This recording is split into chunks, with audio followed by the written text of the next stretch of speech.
Praise the Lord. It's a great pleasure to be online with you again for this new month, our month of perfection. I have every confidence. The Lord that has brought you into this month of perfection, He will perfect every of His promises in your life in this month, in Jesus' name. He's a faithful God. Hallelujah. This morning I want to share with us the Word of God with a topic saying the only key that opens the door of overflowing blessing is perfection. In the book of Genesis, chapter 17, verse 1. And when Abraham was 90 years old and 9, the Lord appeared to Abraham and said unto him, I am the Almighty God. Walk before me and be thou perfect. Brethren, to God, being perfect play a major, or I would say the only key to God fulfilling His promise in the life of a man. God gave a promise to Abraham before he left his family, left everything behind. But along the line, he was walking according to God's commandment to leave his family, but he was not yet living in a perfect way of life. So it got to a time in Genesis chapter 17, verse 1.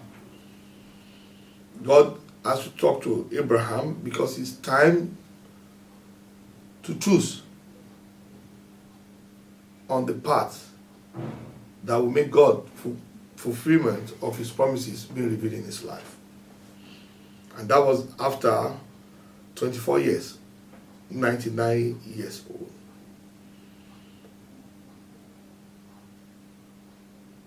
Perfection to God play a major role. In the book of Matthew, chapter 5, verse 48, the Word of God says, be you therefore perfect, even as your Father which is in heaven is perfect. Be you therefore perfect, even as your Father which is in heaven is perfect. Meaning that perfection is something that God is interested in we, the children of God, to have. If we are children of God and God is perfect, God expects us also to have the perfection of God in our life. So it means God has already made available for us the ability to live a perfect life. Just to talk briefly about our God and our Father.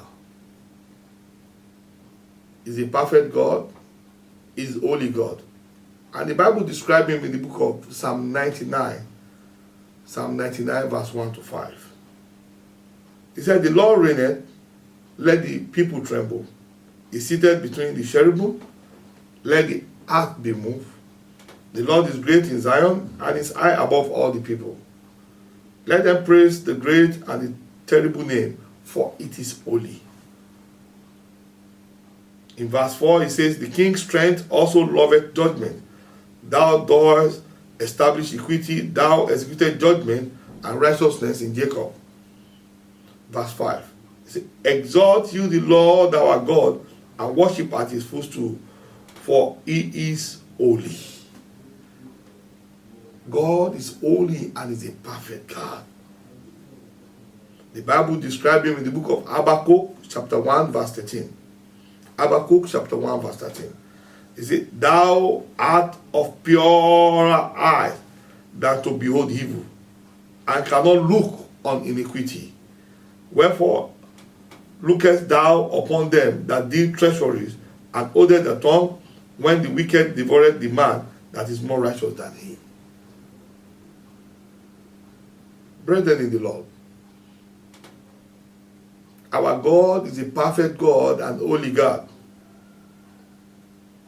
And He expects us in this month of perfection to turn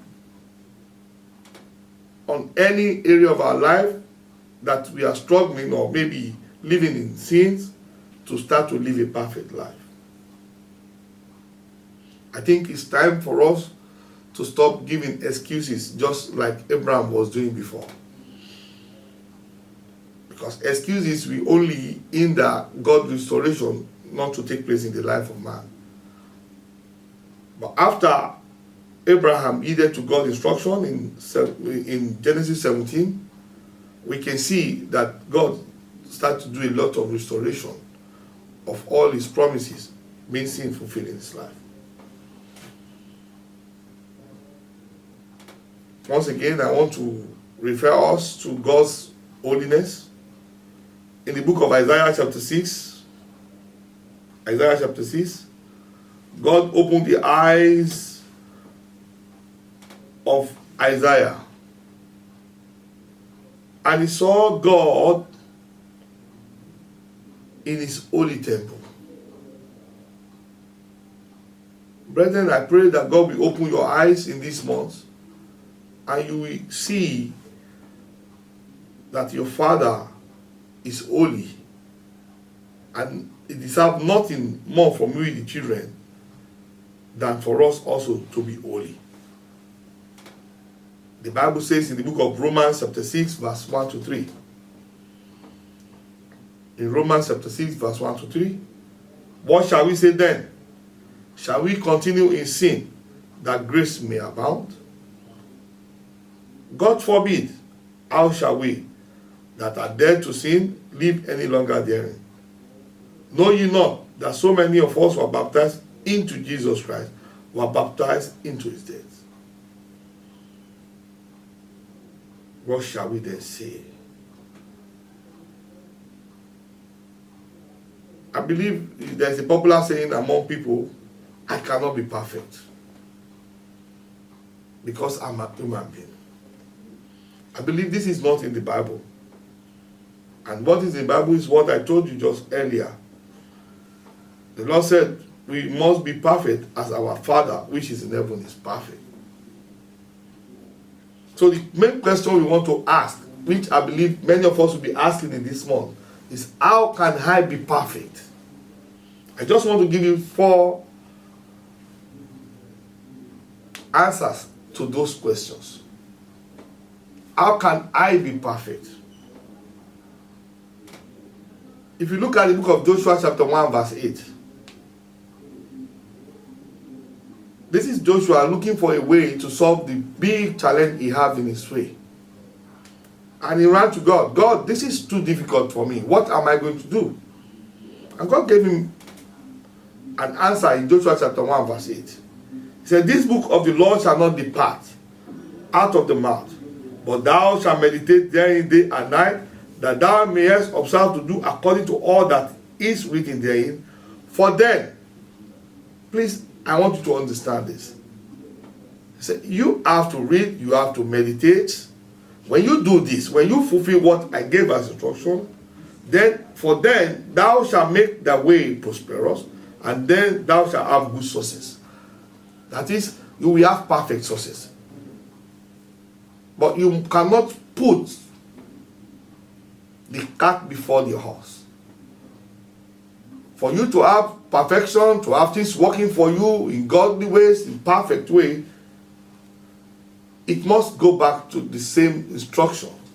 That is, first of all, do not let the word of God depart from your mouth. Meditating the word of God day and night.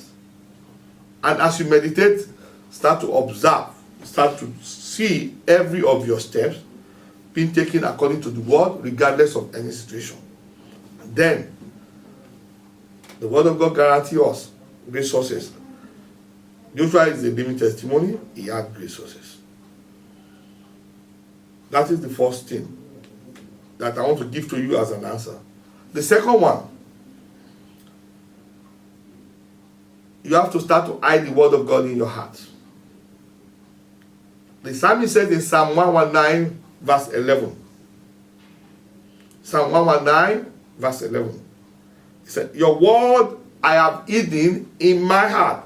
Why? That I might not sin against you. You don't want to sin against God. You must hide the word of God in your heart. So every step, I cannot do this. The word of God will start to convict you. You cannot do this. God said this. Because you hide it in your heart. So as a child of God, in this month of perfection, start to hide the word of God in your heart. And you will see yourself living a perfect life. The third reason I want to share with us that can help you to live a perfect life from this month of perfection is also taken from the book of Psalm 119, but this time from verse 9. Psalm 119 verse 9. I know many of us are young, and we say, Pastor, I'm a young man, I'm a young woman, I have so many challenges. The Bible says, because it covers also about young people. It says, how can a young man cleanse his way? Oh, Pastor, I've done so many evil things. How can I come back to be perfect? Well, I have good news for you. God is still interested in you to come back. See, how can a young man cleanse his way? It's a very simple instruction. In verse 119, Psalm 119 verse 9. By taking heed according to your word. By taking heed according to your word. You need to come back to the word of God and start to be careful everything that the word of God says. And the last point I want to give you as an encouragement and also a solution to you to be perfect in this month of perfection is taken from the book of John chapter 15 verse 10. John chapter 15 verse 10. He said, if you keep my commandment, you shall abide in my love, even as I kept my Father's commandment and abide in his love. Jesus was talking to the disciples here. You want to be like my Father? You want to be like me? You want to do great and mighty things and live a perfect life like me? It's possible. But you have something to do. Not only to know the commandment, you have to keep the commandment. Not only to keep the commandment, to observe it. And then you shall abide in God's love. Brethren in the Lord, the Bible says, if the way of a man pleases God, he will make his enemy to be at peace with him. As you desire to live a perfect life, and a life of perfection in this month of perfection, the Lord will move concerning your situation. The Lord will do things above your imagination. The Bible says he's able to do exceedingly, abundantly, above that thing that you pray or you even ask.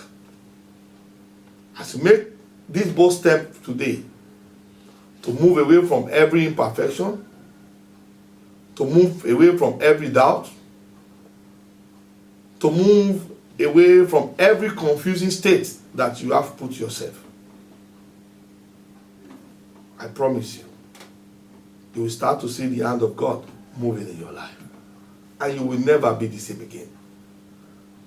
The key to your promised overflowing blessings in this month, you will not misplace it in Jesus' name. May the Lord be with you, protect you, and guide you. I want to pray with you before I close. I pray that his grace will be sufficient for you every day. As you look unto him, taking this bold step into perfection, the Lord Almighty will see you through. In the mighty name of Jesus. God bless you and stay blessed. Amen.